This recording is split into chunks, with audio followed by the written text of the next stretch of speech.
Đấy là lý do vì sao mà cái chất lượng hình ảnh là vô cùng quan trọng đối với chúng tôi. So while we're going to learn later from David the specific ways to avoid artifacts and how to get the technique always right, going directly into the topic, cardiac tumors that we find, we separate them into three main categories, what we call primary, secondary, and anything else we call it other, but I will explain that I'm going to talk about benign masses as well.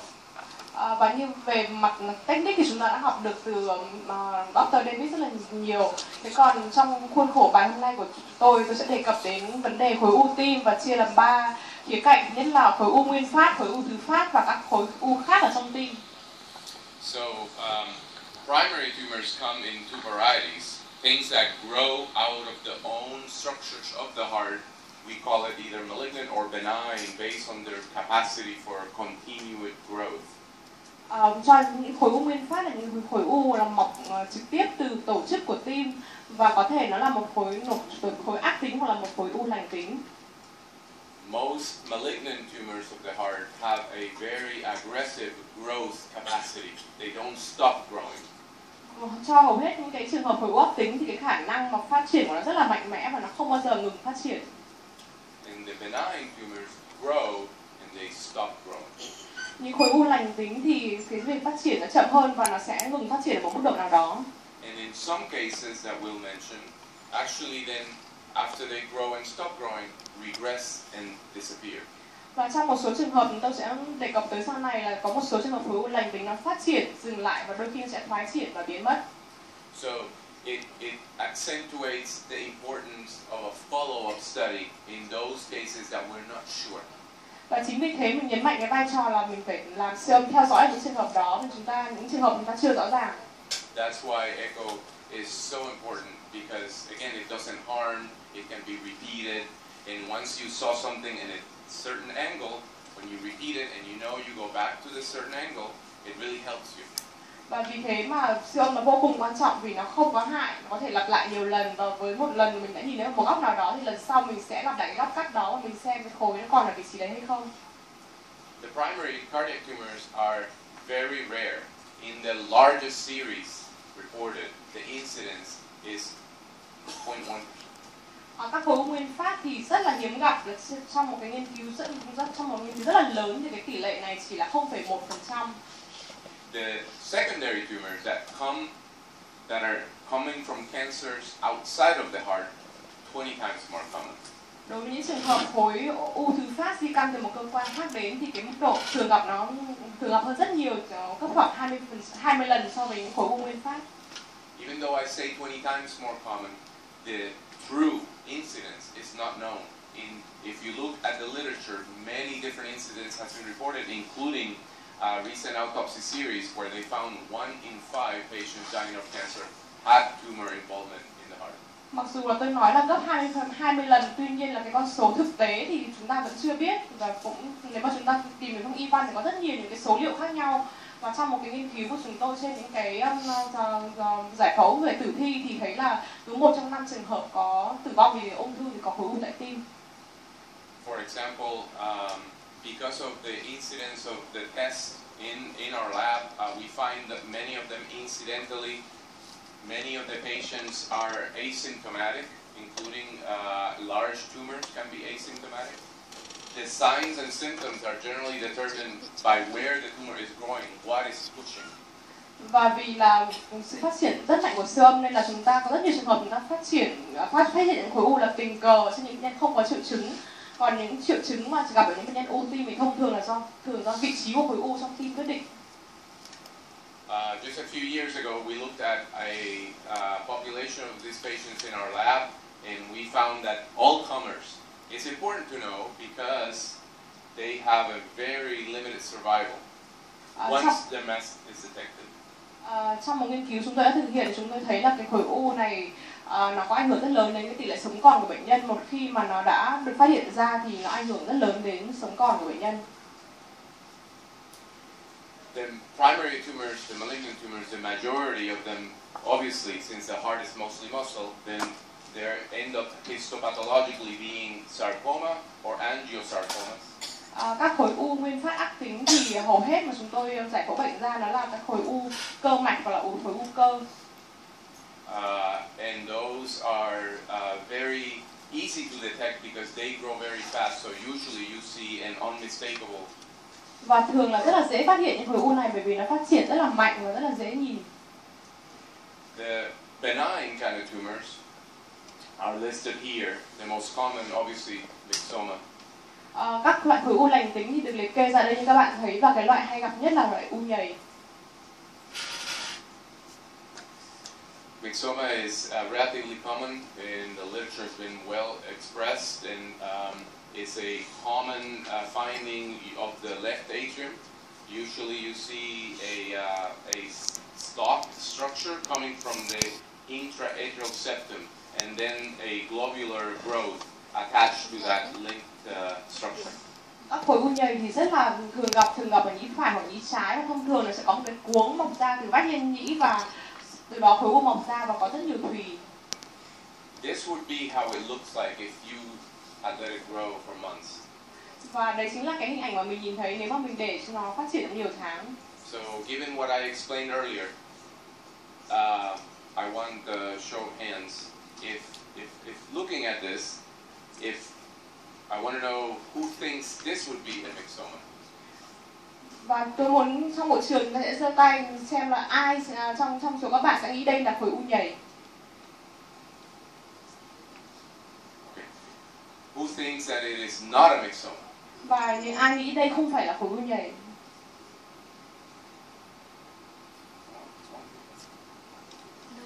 So, this is not a myxoma. Kết quả chúng tôi đã thấy ra đây không phải là khối u nhầy. How many would say that these patients have a lot of symptoms, or versus how many would say the patient is asymptomatic? Và tôi muốn hỏi câu hỏi tiếp theo là bao nhiêu trong số các bạn nghĩ rằng bệnh nhân này sẽ không có triệu chứng gì? Show of hands who says it's symptomatic. Các bạn giơ tay nếu mà các bạn nghĩ là bệnh nhân có triệu chứng. Có triệu chứng. Yeah, you're right. This patient was symptomatic. Anybody wants to guess the most common symptom expected with this kind of mass? Và có ai muốn đoán xem là cái triệu chứng hay gặp nhất ở bệnh nhân này sẽ là gì không? Very good. Một số bạn trả lời là khó thở. This patient had dyspnea, but when he presented, he was already having hemoptysis. Bệnh nhân này có khó thở, nhưng mà khi mà họ vào nhập viện của chúng tôi là họ có triệu chứng ho máu. Obviously, he had already this had grown for a long time, and there was enough passage congestion in his pulmonary vasculature that every time he would cough, he would blow up the capillary, so he would have blood coming out of his cough and his sputum. But it is not a myxoma. You see, there is pretty clear delineation, separation from the intra-atrial septum to the mass itself. It's the mass you can see is sliding off of it. Myxoma would be attached to it. Và vì bệnh nhân này là cái khối u phát triển rất lâu rồi nên là có sự tắc nghẽn ở hệ tĩnh mạch phổi, nên bất cứ lần nào bệnh nhân vào viện, bệnh nhân đều ho ra máu. Và trên hình ảnh các bạn nhìn thấy là cái vách lên nhĩ là hoàn toàn là có cái sự tách biệt so với khối u, và xem ra là khối u này nó không hề đính vào vách lên nhĩ. But it would be in the same texture, the same density, and the same location of myxoma. Nhưng mà có một điểm giống với u nhầy, đó là nó có trong cái mặt mật độ và cái cấu trúc thì có vẻ là giống u nhầy, và cái vị trí nằm cũng giống những u nhầy mà mình hay gặp. This patient actually was a previously healthy man that had a long history of testicular cancer. Bệnh nhân này trước đây là một bệnh nhân hoàn toàn khỏe mạnh, và họ có một cái tiền sử rất là nhiều năm là bị ung thư tinh hoàn, bệnh nhân nam. Had worked for the army and was completely fine until the dyspnea and hemoptysis finally made him show up at the hospital. Bệnh nhân này thì làm việc trong quân đội, và cho đến khi mà họ có triệu chứng ho máu vào viện thì phát hiện ra cái khối u này. He was cured. Và ông ấy được chữa khỏi. I don't expect anybody to understand how this would have happened, but the first evaluation was a surface echo. Of course, this is the transesophageal echo. But on the surface echo, they told him that what he had was mitral stenosis. Và khi lần đầu tiên thì bệnh nhân này sẽ được làm siêu âm qua thành ngực, nhưng mà trước khi mà làm siêu âm thì mọi người nghĩ rằng là ông ấy có một cái hẹp van hai lá. In reality, that case was a metastatic lesion from the lung that traveled and grew through the pulmonary vein and presented itself in the atria. With block resection, he was cured. Và trên thực tế thì cái khối u này là nó di căn từ phổi và đi theo đường tĩnh mạch phổi, và sau đó thì mọc vào trong nhĩ trái của bệnh nhân. So I was continuing on the topic of myxoma. Benign papillary fibroblastoma is the second most common primary cardiac tumor. Một cái khối u lành thứ hai mà tôi muốn đề cập đến là cái khối u xơ chun của cơ nhú, và đây là cái khối u thường gặp thứ hai sau u nhầy. And even though 80% of them are found on the heart valves, it can still present out of the inner side of the myocardium as well. Mặc dù là cái tỷ lệ gặp là 80% là sẽ gặp ở trên bề mặt các van, nhưng cũng có thể là chúng ta sẽ gặp ở thất trái hoặc là ở các vị trí khác. It is the most important to remember is that the most common clinical presentation is a stroke or a transient ischemic attack, which is a neurological deficit reversible within 24 hours. Cái triệu chứng lâm sàng hay gặp nhất ở cái bệnh nhân có khối u này đó là những triệu chứng về đột quỵ hoặc là những tai biến mạch não thoáng qua, những cái thiếu sót thần kinh mà sẽ hồi phục trong vòng 24 giờ. In terms of location, the majority come fixed to an aortic cusp, and second incidence would be in the mitral valve. It is pathologically, it looks like what they call a sea anemone. You would find it's probably like that in the literature. It's very common then on the aortic side of the aortic valve. Về vị trí phân bố khối u này thì hay gặp nhất là ở lá van động mạch chủ, và vị trí thứ hai hay gặp là ở van hai lá. Và về hình dạng thì nó có dạng như hình lược, và nó hay đính ở mặt thất của van động mạch chủ. But on echo, most commonly recognized as a little ball hanging off of the valve. Và trên siêu âm thì cái hình ảnh chúng ta hay được nhìn thấy nhất đó là những cái mà như những cái hình ảnh những cái quả bóng nhỏ trên bề mặt van.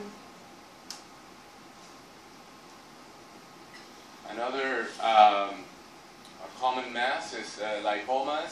In this case, I'm just going to show the most common type of lipomatous hypertrophy we see, which is hugging in the septum, making the fossa area look like a dumbbell shape. Một khối u thứ ba chúng ta có thể gặp đó là khối u mỡ, và trong trường hợp này khối u mỡ là nó bám vào trên vách liên nhĩ và nó tạo thành một cái hình dạng như là hình cái quả tạ, giữa một bên là động mạch chủ, một bên là khối u mỡ, và ở giữa là cái chỗ cái lỗ bầu dục. In our lab, we have seen many patients with lymphoma that develop this type of growth very quickly as well. So we need to follow them serially. Tại trung tâm của chúng tôi thì chúng tôi cũng có một số những trường hợp tương tự này, nhưng nó làm phát triển từ cái khối u lympho, và đặc biệt những trường hợp đấy chúng ta phải theo dõi quá trình theo dõi để phát hiện là có đúng.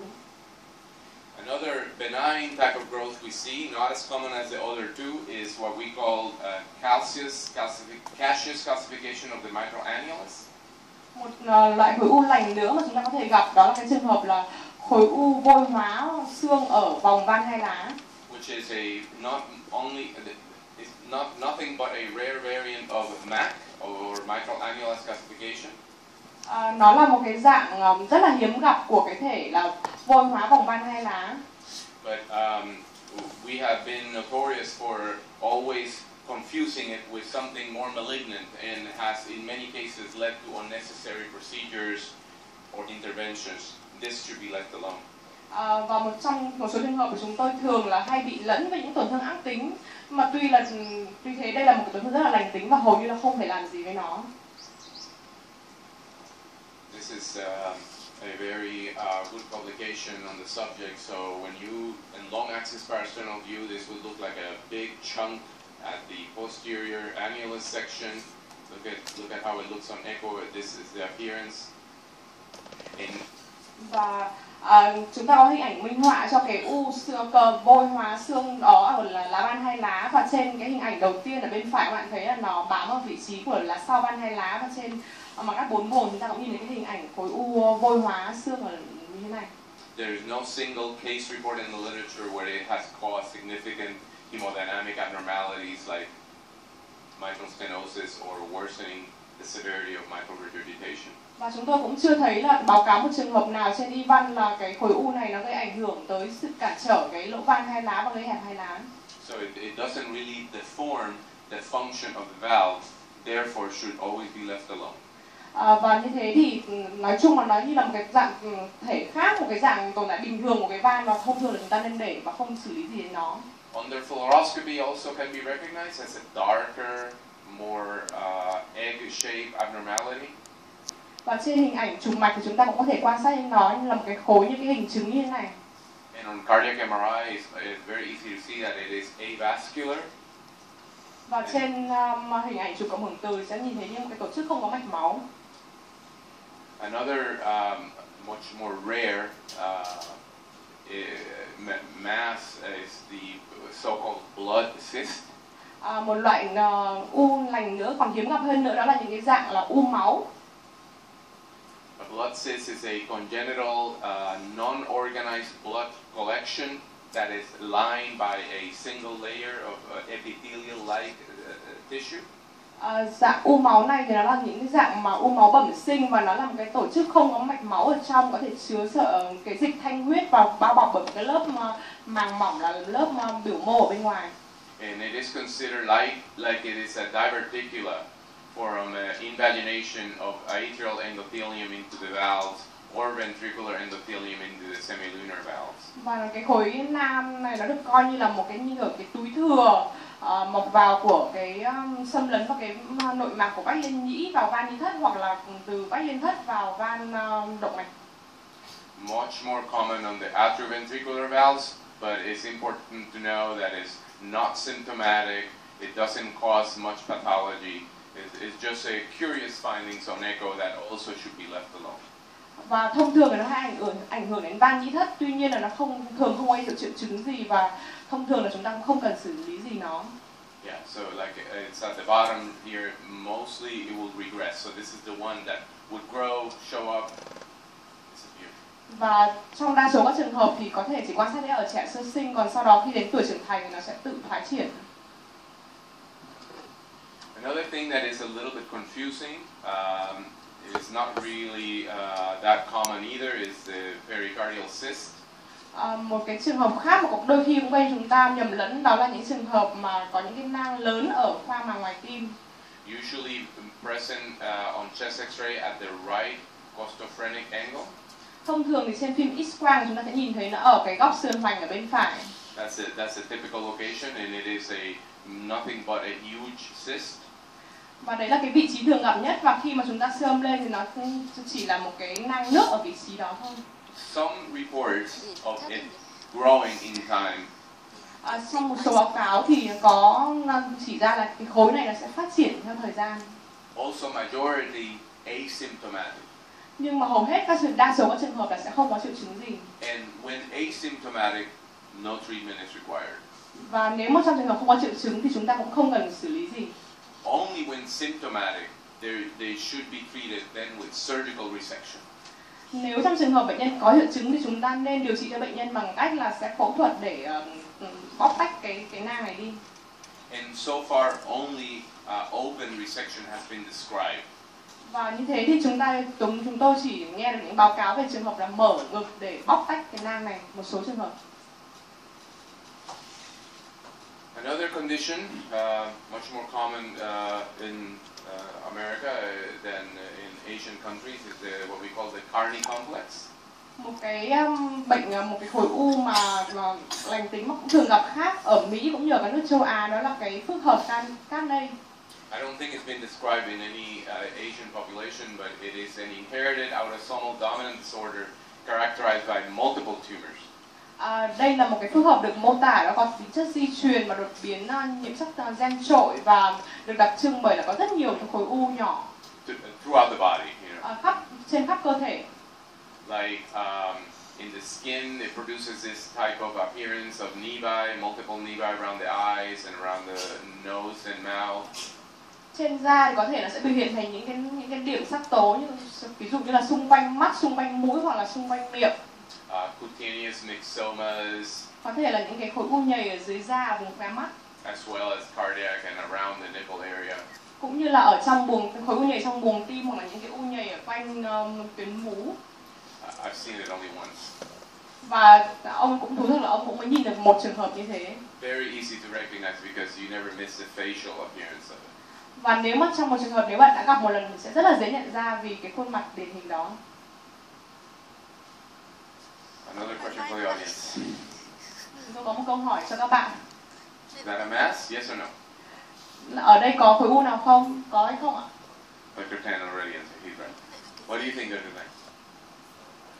I think it's the structure that close to the interior. Correct. So we have here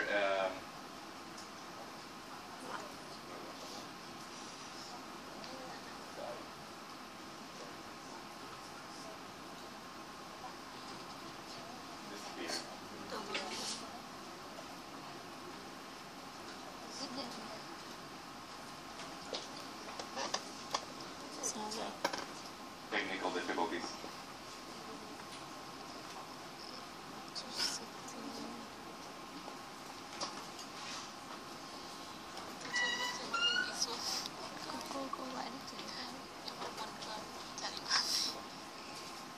Tại vì không biết gì cái này đâu.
Just like Dr. Tang was indicating on this image from a transthoracic study, we have a structure dancing inside the right atrium.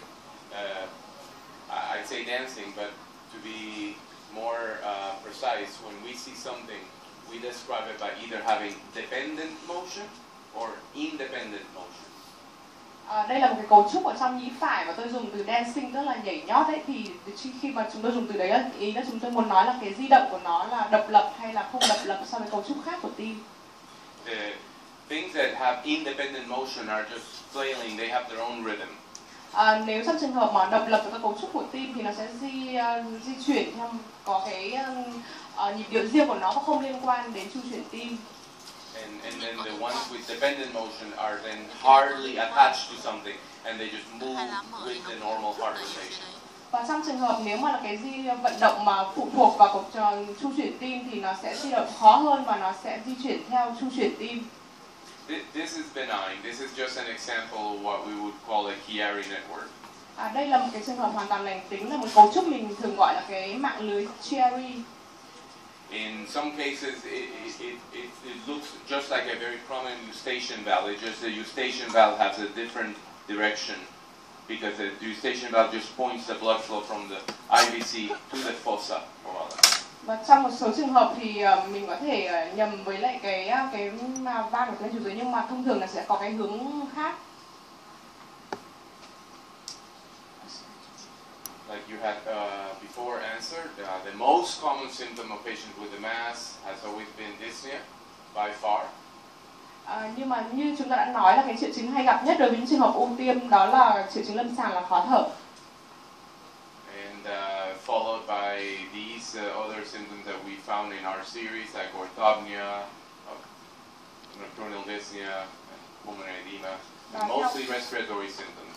Và theo đó là các triệu chứng xếp theo thứ tự là có thể là khó thở kịch phát về đêm hoặc khó thở khi nằm, hầu hết là các triệu chứng về hô hấp.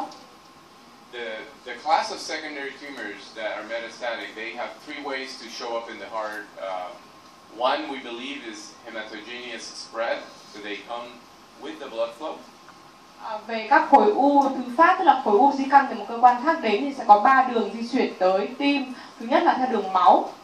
The other tumors come by just directly extending and invading into the heart from the mediastinum.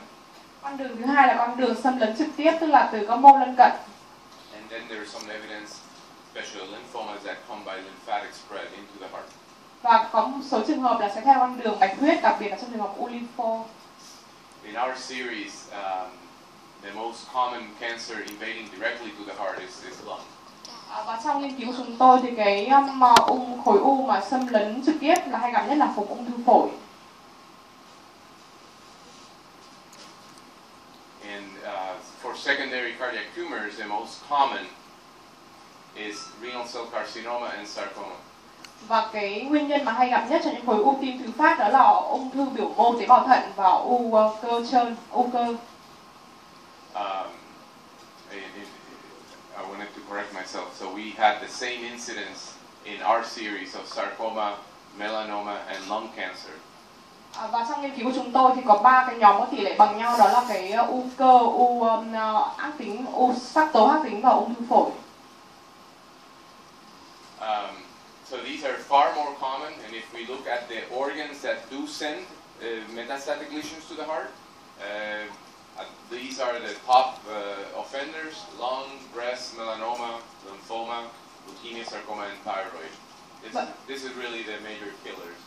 Và các khối u thứ phát này thì như tôi đã đề cập là nó thường gặp hơn rất nhiều so với những khối u nguyên phát, và các cơ quan mà hay gặp nhất của cái tổn thương nguyên phát đó là ở phổi, ở vú, ở da, ở u lympho, bệnh bạch cầu cấp, u cơ và u tuyến giáp.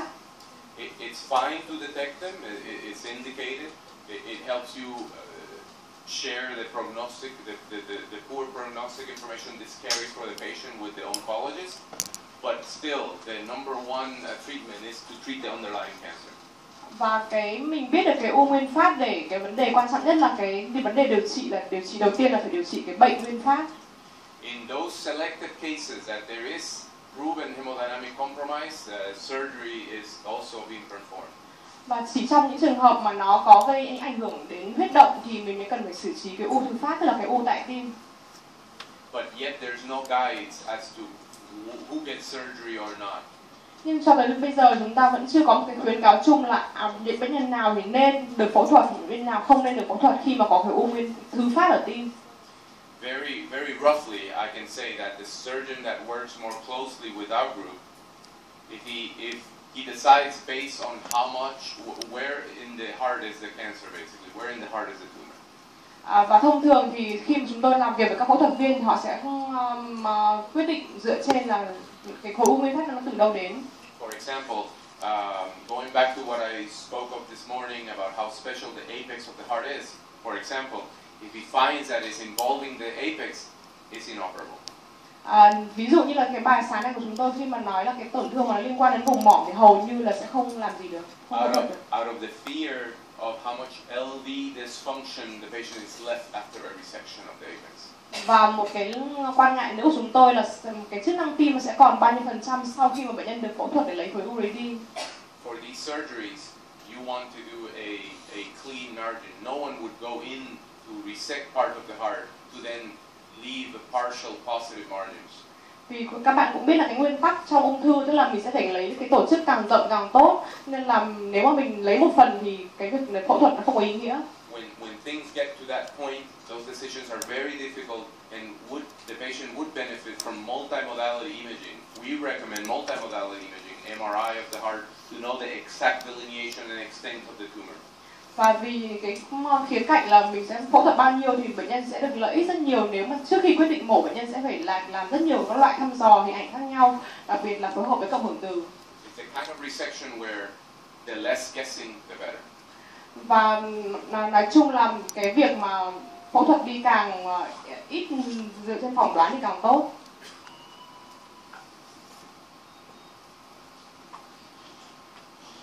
This is a case of a 43-year-old man with hemoptysis also. Đây là một cái trường hợp bệnh nhân nam 43 tuổi và có cái biểu hiện lâm sàng là ho máu. Show of hands. Benign? Anybody think it's benign? Các bạn sẽ giơ tay xem nếu các bạn nghĩ đây là một khối u lành tính Malignant? hay là ác tính. Các bạn giơ tay. Yeah, majority. You're right. Các bạn đúng, đa số các bạn nghĩ đó là ác tính. So those on the audience that know transesophageal echo, this is obviously a transesophageal echo. Đây là hình ảnh trên siêu âm tim qua thực quản. Could you tell me, let's say, Dr. Tan, who is all right, where is it coming from? It is coming from the pulmonary vein. Correct. Exactly. So this is a pulmonary vein. So if it's coming from the pulmonary vein, what organ? Primary. Sorry? The primary tumor would be what organ? Maybe the lung. Exactly. Bingo. So commonly, yeah, common things are common. If you see this one, it's coming from the, since this is the left atrial appendage, this is a left upper pulmonary vein invasion of a squamous cell carcinoma. Và đây là hình ảnh là các bạn thấy là khối u nó đi theo đường tĩnh mạch phổi trên bên trái, và đây là di căn của ung thư biểu mô tế bào vẩy phổi. This particular tumor was missed by transthoracic echo. Và với cái dạng u như này rất là thường gặp là mình sẽ bỏ qua trên xương qua thành ngực. It is not seen as well. We were surprised. The surgeon requested a TEE pre-op, and that's how we found it. Vì là cái vị trí tĩnh mạch phổi rất là khó tiếp cận nên là phẫu thuật viên họ đòi hỏi là phải có siêu âm thực quản trước khi phẫu thuật. This morning I showed a case of many cases with using the polar map for strain. Sáng nay tôi đã trình bày một số ca để về siêu âm strain. I want to show this case where it has helped me in the clinic also. Và trong trường hợp này thì cái hình ảnh quả tim này cũng giúp tôi trong một số cái bệnh cảnh lâm sàng nhất định. So this is a elderly female that was cured from a early stage lung cancer, and I saw her 5 years after. Đây là hình ảnh siêu âm tim của một bệnh nhân nữ 80 tuổi được phát hiện sớm ung thư phổi, và bệnh nhân đã được chữa khỏi hoàn toàn, và đây là tôi đã gặp khám được cho bệnh nhân sau 5 năm. In our town, Houston, she is from Houston. There is a difficulty with some of the insurance of the patient. So this patient, they sent directly to cardiology at the cancer center because they said, even though she only had the history of lung cancer, because they said that they saw a cardiac abnormality on a CT scan that they did for evaluation of shortness of breath. Và bệnh nhân này thì ở cái địa phương mà chúng tôi sinh sống ở Houston, và ở đó thì cái vấn đề bảo hiểm rất là khó, và bệnh nhân này họ được chuyển trực tiếp đến trung tâm tim mạch vì họ thấy là họ nghĩ là có cái bất thường về tim mạch ở bệnh nhân này, mặc dù là bệnh nguyên phát của họ là ung thư phổi đã đây 5 năm. So I'm sitting there. This lady has not seen an oncologist. I only know that she was cured from this lung cancer, and I have an echo machine, so I was able to, even though she's quite tachycardic, I was able to get pretty decent apical 4 view, apical 2 view, apical 3 view. In all the views, the heart looked normal. Và bệnh nhân này đến chúng tôi là không hề có cái hồ sơ gì về ung thư, và chúng tôi chỉ nhìn thấy, chúng tôi làm siêu âm tim cho bệnh nhân, chúng tôi thấy là trên cả cái mặt cắt 4 buồng, 2 buồng, 3 buồng từ mỏm thì chỉ ngoài cái vấn đề nhịp tim nhanh chúng tôi không nhìn thấy cái bất thường gì khác. My echo machine was hiding in that really nice castle. Và hiện tại thì máy siêu của chúng tôi đang bị ẩn nấp sau một cái lâu đài rất là đẹp.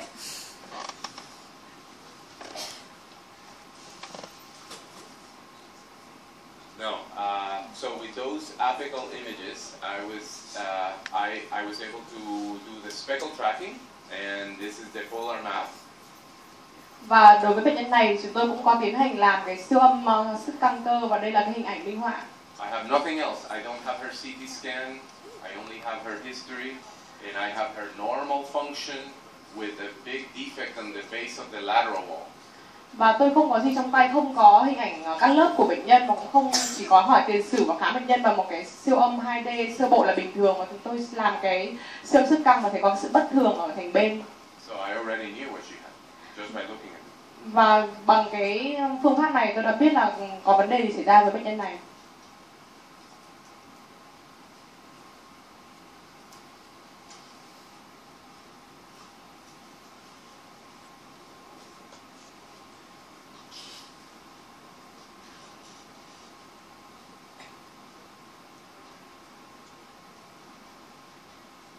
that defect was on the base of the lateral wall. Và cái tổn thương này nó nằm ở cái vùng đáy của thành bên. The equivalent cut on CT for an apical 4 window, I see that there's a problem right at the base of the lateral wall. Và trên hình ảnh các chụp cắt lớp chúng ta thấy là cái tổn thương nó nằm ở cái vùng thành bên của đáy tim. So in more magnification view, this is what she was having, just matching precisely that area on the polar map. Và trên hình ảnh chụp cắt lớp phóng to chúng ta thấy là cái vị trí tổn thương của bệnh nhân này nó tương ứng cái vùng khiếm khuyết trên cái siêu âm sức căng cơ của chúng tôi. Let me go back to show something.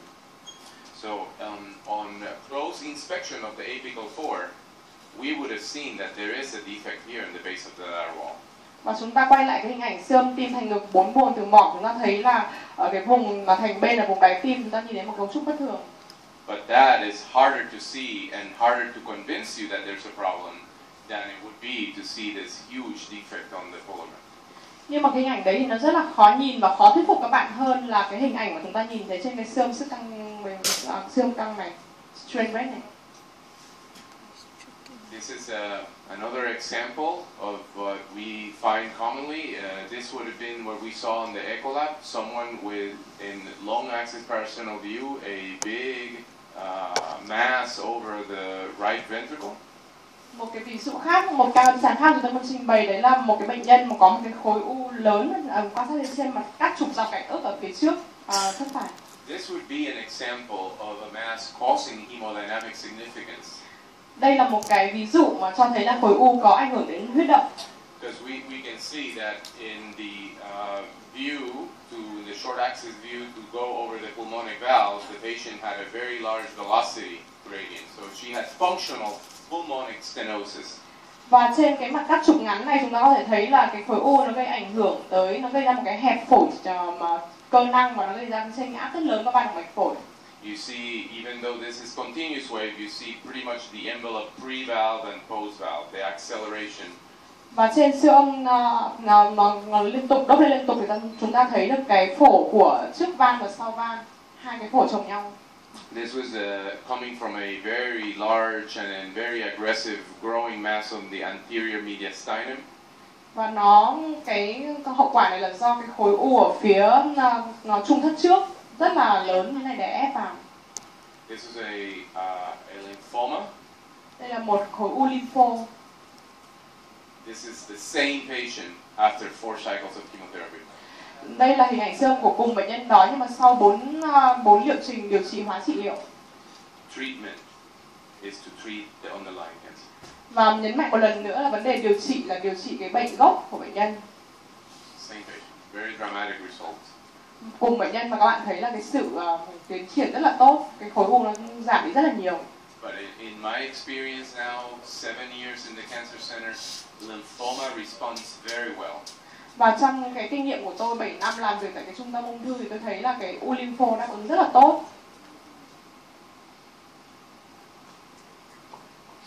This is a case series that we published from our lab. Đây là một cái trường hợp mà trường hợp ở tại trung tâm của chúng tôi mà chúng tôi đã ban báo. Very fuzzy apical 4 view. Và đây là một cái hình ảnh 4 buồng từ mỏm. Where you don't see anything glaringly abnormal. Và chúng ta hầu như là không nhìn thấy cái gì bất thường một cách rõ rệt. But there was something abnormal because this patient presented not once, twice with sustained ventricular tachycardia. Nhưng có lẽ là bệnh nhân này có một cái gì đó bất thường bởi vì bệnh nhân không phải là vào viện một lần mà 2 lần vào viện vì cái triệu chứng của tim nhanh thất. So that presentation already indicates as to something very sinister. Và nó là một cái chỉ điểm là có một cái vấn đề gì đó mà tồn tại ở nhân này. Once a patient shows up with ventricular tachycardia, it's a very serious sign of problems. Và khi bệnh nhân lên cái cơn tim nhanh thất này nó rất là nguy hiểm. So on close inspection of this echo, you would see that just in end of systole, you see something peeking from the septum that may not be completely normal. Very subtle. Và khi mà các bạn quan sát kỹ trên cái siêu âm 4 buồng từ mỏm ở trong thí tâm thu thì các bạn thấy là cái 2/3 vách nhân thất về phía mỏm nó có nhô vào một cái gì đó mà rất là tinh tế mà chúng ta cần phải khảo sát nó là cái gì, bất thường là gì. In follow-up, that's how it looked like. Và khi mà chúng ta siêu âm kỹ thì thực tế là chúng ta nhìn cái hình ảnh như thế này. That was 1 month apart. Đây là hình ảnh cách là sau đấy 1 tháng. The patient did respond to anti-arrhythmic therapy with amiodarone. Và bệnh nhân này đã được điều trị với thuốc chống loạn nhịp là amiodarone. This was months later.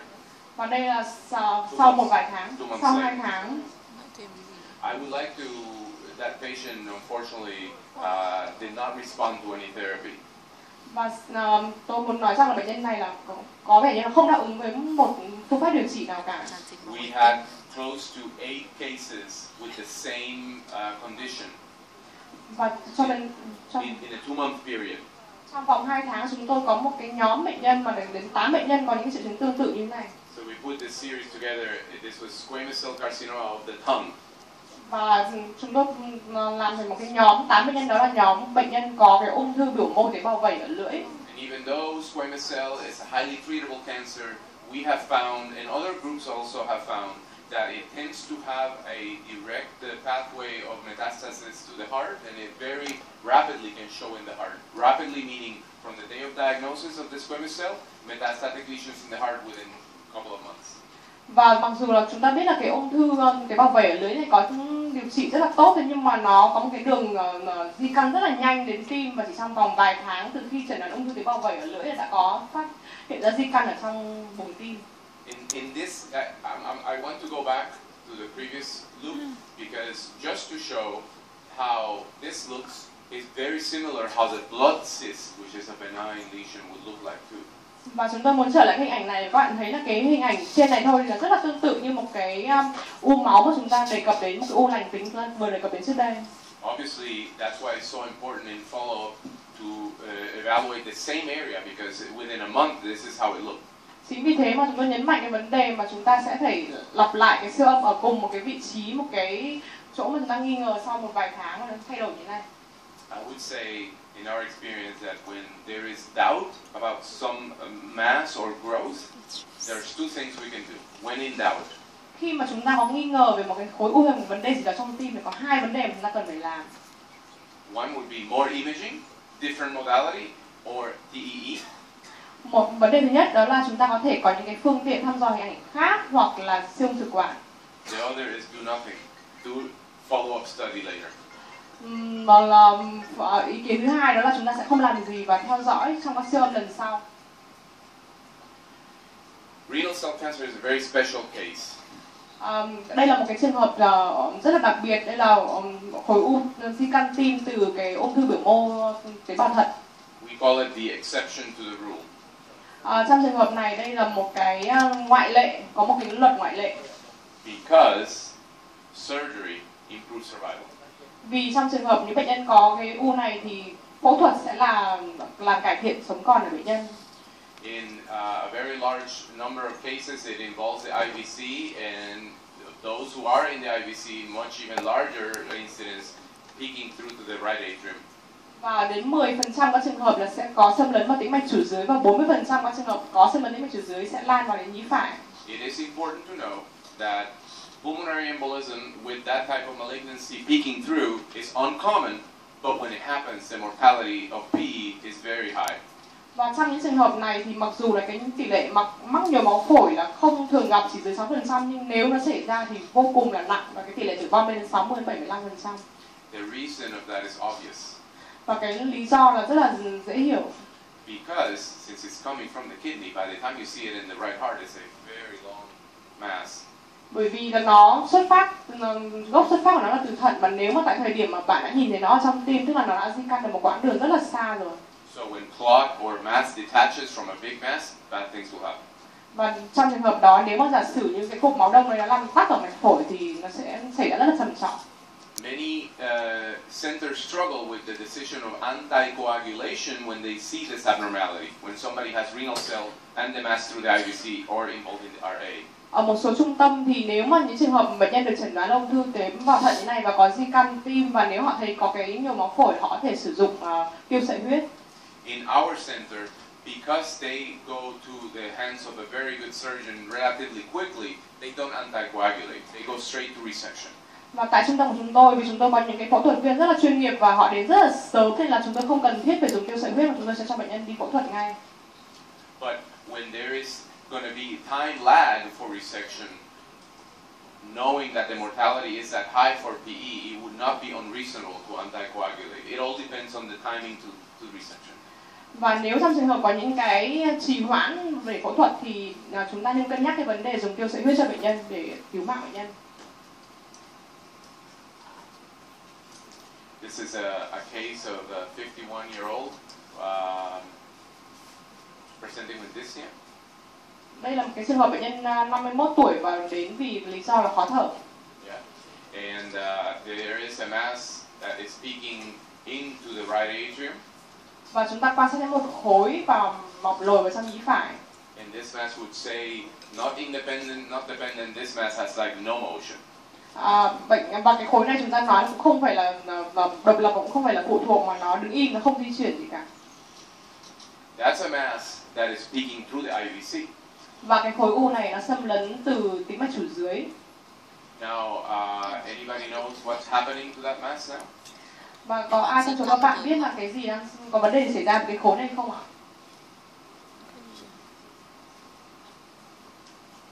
This mass is getting biopsied in the cath lab.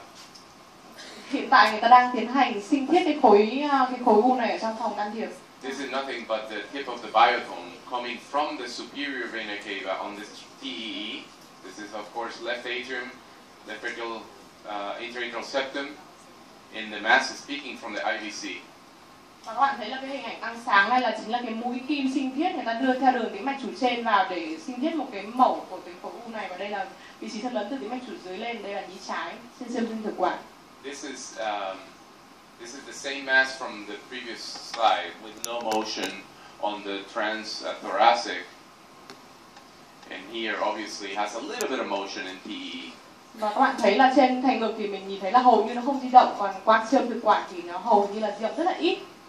It's always very humbling to see what you thought looked like by transthoracic, then how different it looks when you go to transesophageal echo. Và đôi khi thì chúng ta cũng thấy là nó có một sự khác biệt nhất định giữa những thứ mà mình nhìn thấy ở trên xương thành ngực và trên xương tuyến thực quản. In this case, the patient had no renal mass. Và trong trường hợp này thì là bệnh nhân lại không có khối u nào. The mass was in the liver. Và cái khối u này nó nằm ở. And at least in our center, the urologic surgeons are very brave. Not so much was in this case the GI surgeons. They did not want to intervene. Và tất cả những vấn đề là liên quan đến đường tiêu hóa và bệnh nhân và phẫu thuật là không có muốn làm bất cứ can thiệp gì trên bệnh nhân này. But the patient had no diagnosis, so we were approached to see if we could get the diagnosis with a biotome. So that's why we did the superior vena cava approach. Và vì bệnh nhân này chưa được chẩn đoán nên chúng tôi làm cái biện pháp sinh thiết này để chẩn đoán cho bệnh nhân. We've had no previous case report of getting the diagnosis this way. Và chúng tôi cũng chưa được báo cáo một cái trường hợp nào mà chẩn đoán bệnh dựa trên cái phương pháp sinh thiết từ tĩnh mạch chủ trên như bệnh nhân này. But we know of other groups that have mentioned in other publications about going this way and them not going this way because of the fear of embolism.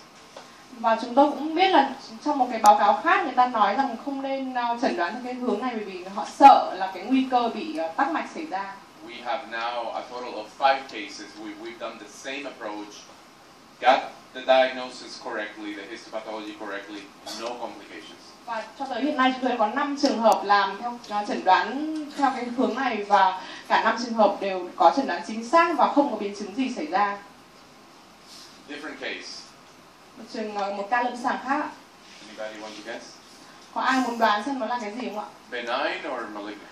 Nó là ác tính hay lành tính ạ? Benign? Lành tính ạ. Malignant? Ác tính. Well, it's a tie. This one is related to the catheter. Bingo. She's right. This is a large vegetation attached to a pacemaker catheter. Đây là một hình ảnh mà một cái cục sùi rất lớn và do bám vào cái điện cực đặt trong buồng tim.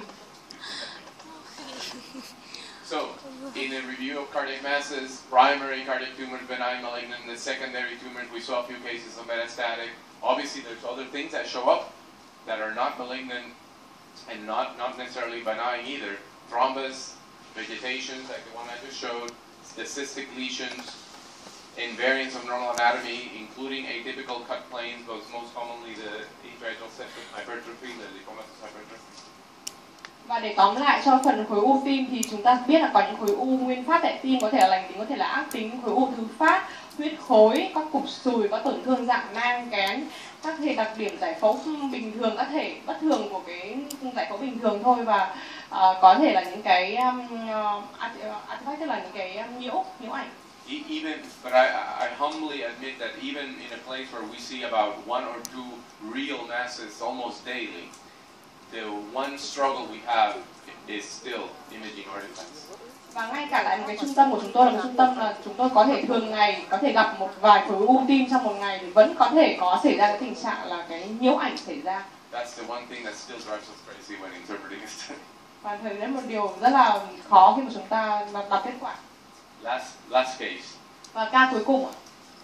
Again, just to highlight the difference between what appears on transthoracic and transesophageal echo, this is a relatively young man that shows up with chest pain. Và chúng tôi cũng muốn qua ca này để nhấn mạnh cái sự khác biệt mà thấy được giữa xương thành ngực và thực quản. Đây là một ca bệnh nhân nam 42 tuổi vào viện với đau ngực. In the emergency center, this patient was seen by a non-cardiologist who initially thought was having an acute myocardial infarction. The patient had abnormal cardiac enzymes, symptoms of chest pain that were typical, so/atypical, and this EKG. Và bệnh nhân này được thăm khám bởi một bác sĩ không phải là bác sĩ tim mạch, và họ nghĩ rằng là bệnh nhân có một cái nhồi máu cơ tim cấp với một cái men tim hơi tăng một chút vào cái điện tâm đầu bề mặt như thế này. And they were about to ship him to immediate cardiac catheterization, thinking that what he had was an inferior MI. Và bệnh nhân này đang có kế hoạch được chuyển tới ngay phòng can thiệp vì họ nghĩ rằng bệnh nhân này có cái nhồi máu cơ tim sau dưới. However, then they still called us, cardiology, to see him, and on more detailed view, you see that the ST elevations are pretty much everywhere, laterally, septal leads, and there is very classic PR elevation on AVR, making it much more likely to be pericarditis. Nhưng cuối cùng thì trước khi họ chuyển, họ cũng gọi chúng tôi là những bác sĩ tim mạch đến xem, và chúng tôi phát hiện ra rằng trên cái điện tâm đầu này cái ST chain lan tỏa tất cả các vùng chuyển đạo, và có lẽ nó liên quan đến cái viêm màng ngoài tim hơn là một cái nhồi máu cơ tim. Also, we did an echo, and his polar map looked completely normal. Và chúng tôi cũng đã tiến hành làm siêu âm tim cho bệnh nhân này, và cái ảnh bản đồ vẽ ra là hoàn toàn bình thường. So not only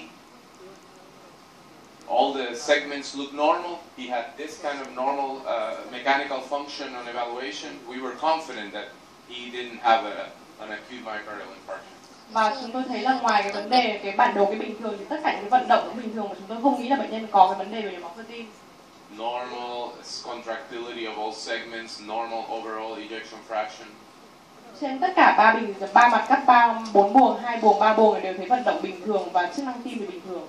So that made us look deeper. Và khi chúng ta quan sát sâu hơn, on zoom view of the apical 5 view, then we see he has what appears to be a mass in the aortic valve.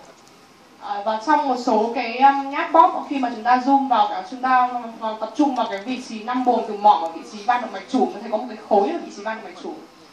Considered to be on the low pressure of the valve. Và khi mà chúng ta nhấn mạnh cái vấn đề là áp lực thấp của cái van này, as opposed to on the high pressure of the valve. Và chúng tôi nghĩ là nó có ảnh hưởng đến cái áp lực cao của cái van. An important distinction because, as you know, on the valves, the high pressure masses that appear round, we consider them almost always to be papillary fibroelastoma. When it's on the other side, then it's most likely to be vegetation. Và vì nó nằm ở cái mặt thấp, tức là cái mặt mà áp lực cao, nên chúng tôi nghĩ nhiều đến là những cái u nhú nhiều hơn là mặt là sùi. So in one sweep of a study like the echo, we really were able to narrow the differential diagnosis. No MI, not likely to be a mass, anything like a fibroelastoma. This is what it looks on transesophageal. Và chỉ bằng một cái cân nhắc như thế, chúng tôi đã làm thu nhỏ lại cái chẩn đoán không phải là máu cơ tim, và cũng ít khả năng là một cái khối u ác tính. We were able to cancel the cardiac catheterization, kept the patient in the ICU, Và tất nhiên là chúng tôi đã mà dừng ngay cái chỉ định vào phòng can thiệp và giữ bệnh nhân tiếp tục ở phòng cấp cứu. And on TE, we find that there is a leaflet with a big problem. This is what looked to be a mass. Và trên siêu khoa tim mạch thực quản chúng ta nhìn thấy có một cái khối ở trên lá van động mạch chủ. But it wasn't a mass. Obviously, it's just an invagination of this leaflet or a valve aneurysm. Nhưng mà thực tế lại không phải là một khối mà xem ra nó như là một cái phình của một trên lá van. A valve aneurysm with a vegetation. Và có một cái sùi ở trên bề mặt. Was producing a pretty decent jet of aortic insufficiency. Và gây ra một cái hở van động mạch chủ. This was moderate to severe when we did the final evaluation.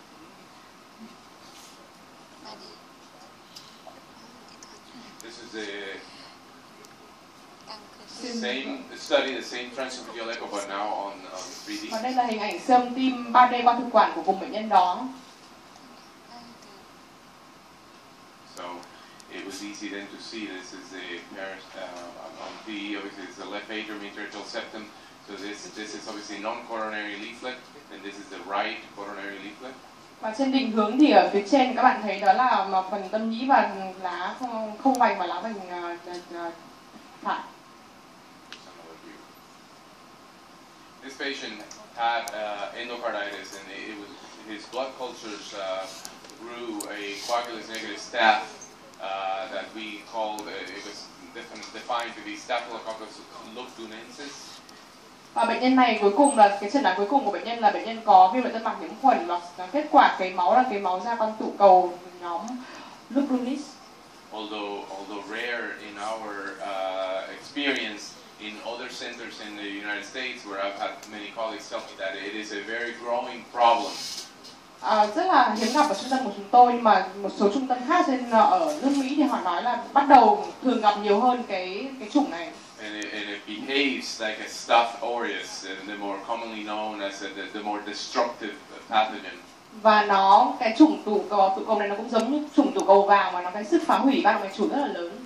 So the story of this patient was that he had a very bad ear infection 3 weeks before the presentation. Và trở lại câu chuyện của bệnh nhân này thì bệnh nhân đã có một cái nhiễm trùng tai rất là nặng nề cách 3 tuần trước khi bệnh nhân vào viện. So this is known to be a skin present pathogen. Và xem ra là bệnh nhân này có cái tổn thương theo đường xâm lấn từ đường da, ngoài da. It should be recognized that it is very adhesive to the valves and very destructive very quickly. Và cái chủng vi khuẩn này nó rất là ái vào cái tổ chức van và nó có khả năng phá hủy rất là lớn. This patient went eventually with it took a few months, but in follow-up then had unfortunately severe aortic regurgitation and went for valve replacement. Did very well. Và bệnh nhân này sau một vài tháng theo dõi thì bệnh nhân có cái hở chủ tiến triển rất là nặng và bệnh nhân đã được phẫu thuật để thay cái van động mạch chủ thành công. What happened was about a month after this TE, he became symptomatic with symptoms of heart failure. Và cái vấn đề xảy ra đó là sau một tháng từ cái lần siêu âm đó thì bệnh nhân bắt đầu là có cái triệu chứng rõ rệt của suy tim. And on the 30-day follow-up TE, what was an aneurysm had now gone into complete rupture of that leaflet. Và cái hình ảnh mà chúng ta nghĩ là cái phình trên cái van đó sau một tháng dõi lại nó đã biến mất và thay đó là cái thủng của cái van động mạch chủ. So in terms of which is these are masses too. In terms of the definition, we know from the European guidelines that there's vegetations, abscess, pseudoaneurysms, which is what this patient had. Perforation. We believe that most perforation on cases of staph may very well form pseudoaneurysms prior. Và đây là cái bảng mà mình đánh giá những cái phân loại đặc điểm để giải phẫu sự khác biệt giữa cục sùi, giữa áp xe, những cái giả phình mà như lúc nãy mình nhìn thấy hoặc là cái thủng lá van. True valve aneurysms that seem to be much larger. Cái phình ở van thì có vẻ như là cái phình nó sẽ đặc điểm giải phẫu sẽ to hơn. This is how it's been described in the literature, as mainly in the mitral valve, as is humongous outpouchings of the tissue of the valve. Ví dụ như đây là cái hình ảnh mà các bạn nhìn thấy là cái phình ở van hai lá nó rất là to, nó như một cái túi như này ạ. Don't want to finish without mentioning the worst of the outcomes in terms